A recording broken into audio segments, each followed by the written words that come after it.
हिंदू बन के गया था नहाने, मरने के बाद मुसलमान बना दिया, दफना दिया, धर्म परिवर्तित कर दिया, फिर से बुलडोजर लगा के लाशों से बालू के नीचे दबाया जा रहा है। कह रहा है कि मोक्ष मिल गया। अरे नीच कुकर्मी धीरेन्द्र शास्त्री, जहर की पुड़िया खा लो, भगवान करे तुमको उसी में माँ गंगा खींच ले, तुम भी मर जाओ, तुमको भी मोक्ष मिल जाए।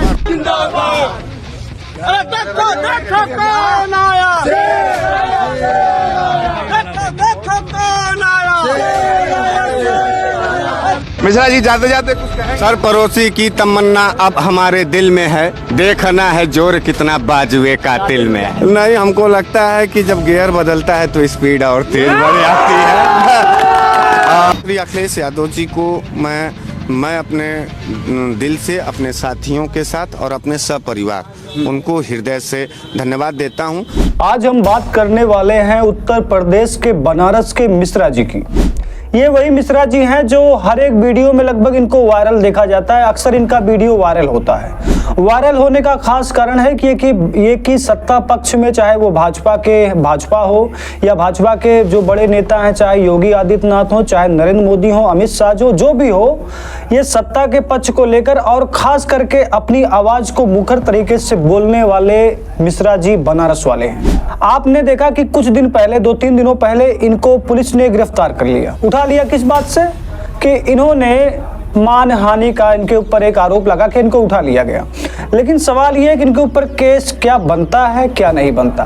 अब हम सवाल करेंगे कि आखिर उठाया क्यों गया। तो उठाने का सबसे बड़ा जो कारण है कि इन्होंने धीरेन्द्र शास्त्री को लेकर एक बयान दे दिया और कुछ ब्राह्मण पंडित को लेकर कुछ बयान दिया था, इस पे उनको उठा लिया गया।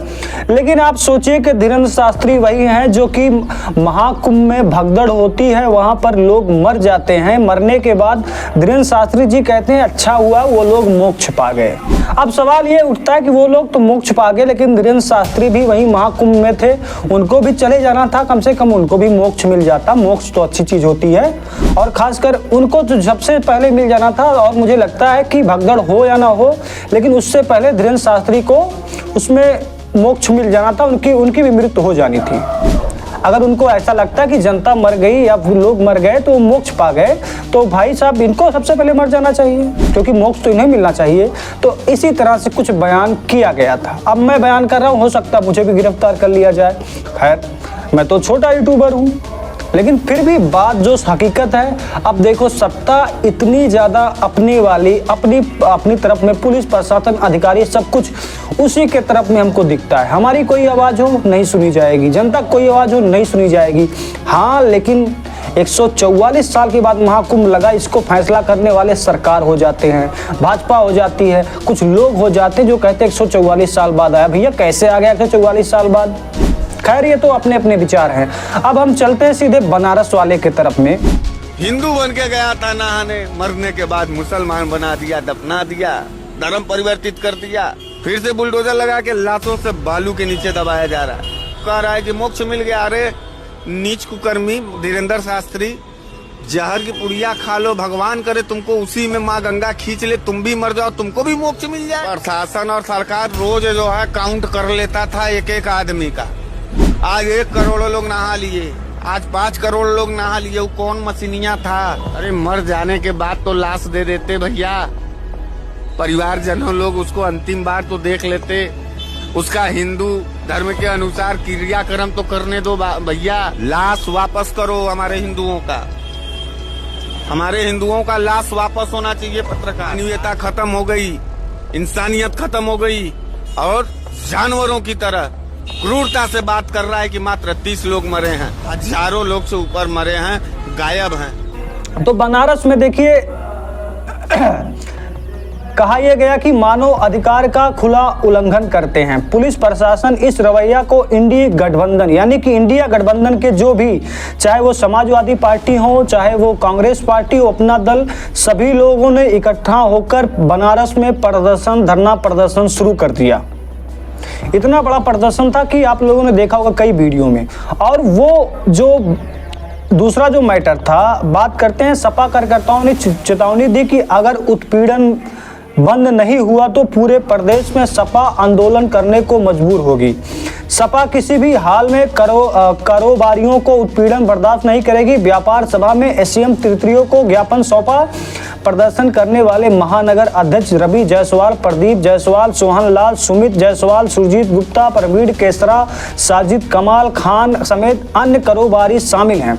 लेकिन साथ में बात हम करेंगे कि इनको उठाया क्यों गया। तो बात यह है कि हरीश मिश्रा नाम है उनका, जो मशहूर हैं बनारस के मिश्रा के नाम से। शहर छोटे कारोबारियों के उत्पीड़न के खिलाफ अपना विरोध जताया। जिला मुख्यालय पर प्रदर्शन किया। महात्मा गांधी काशी विद्यापीठ रोड सिगरा निवासी हरीश मिश्रा को राम भट्टाचार्य पर टिप्पणी के मामले में दर्ज पुलिस केस के आधार पर शांति भंग करने के आरोप में उठा लिया गया। शांति भंग, यहाँ पूरा देश को बताया जा रहा है कि 100 करोड़ लोगों की व्यवस्था महाकुंभ में कर दी गई। सरकार किस तरह से कह सकती है कि 100 करोड़ लोगों की व्यवस्था हो जाती, जबकि 40-50 या 1-2 करोड़ होते हैं भगदड़ मच जाती है। पूरा प्रदेश से लेके दिल्ली तक सन्न है। हर एक जगह दुर्घटना, एक्सीडेंट, रेलवे, बस सब कुछ बुक है एकदम, मतलब कहीं जगह सरसों की जगह नहीं है। लेकिन सरकार भाई साहब सरकार है।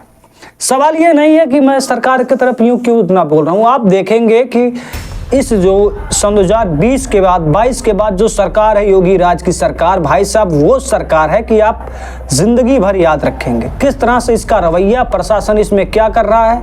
चुनाव आयोग यानी कि जो वोट बूथ होता है उसमें क्या क्या हुआ आपने देखा।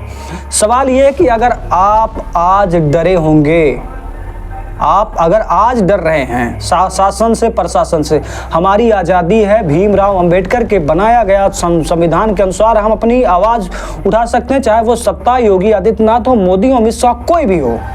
हमें किसी से डरने की ज़रूरत नहीं है। लेकिन सवाल ये है कि मोदी जी बड़े हैं, नेता हैं, प्रधानमंत्री, तो उनका अधिकार ज़्यादा हो गया। कहाँ से हो गया भैया? किसने बनाया ये? सनातन धर्म यहाँ पर चल रहा है, संविधान चल रहा है, ये बताओ हमें। सनातन धर्म की बात करते हैं, लेकिन सनातन धर्म के नाम पर लोगों से वोट और लोगों के साथ जो घटनाएं हो रही है उसके तरफ में ये सरकार एकदम धिक्कार के टाइप में है, ये समझिए।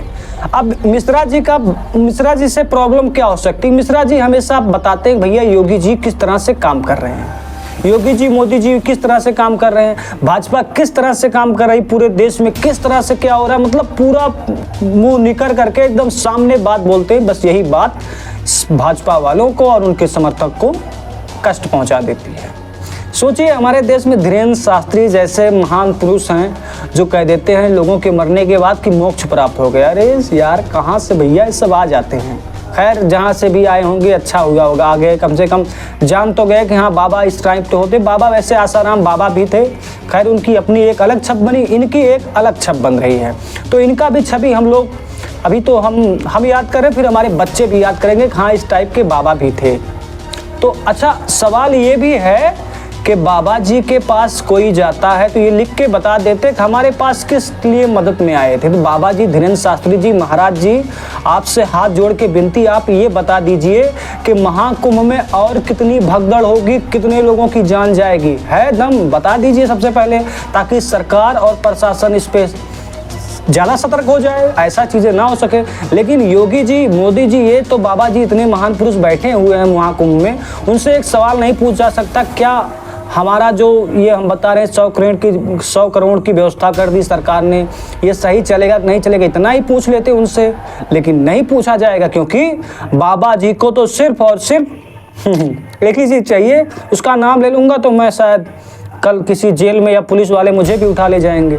लेकिन सवाल यही है कि धीरेन्द्र बाबा इतने बड़े बाबा, लेकिन बता नहीं सकते कि भैया महाकुंभ में और किन की जान जाएगी, कितने लोग मरने वाले हैं, इतना बता देता सरकार का काम आसान हो जाता है। अब सवाल है मिश्रा जी की, तो मिश्रा जी जेल में गए, फिर जेल से छूट कर चले आए वापस बाहर। अब इसी के जरिए तो ये मिश्रा जी की कुछ कहानी है, मिश्रा जी का कुछ वीडियो है, आप देखिए और चैनल को सब्सक्राइब करिए, लाइक करिए। देश में ऐसा चलता रहेगा, सनातन के नाम पे लोगों के साथ क्या क्या किया जाएगा आप याद रखें।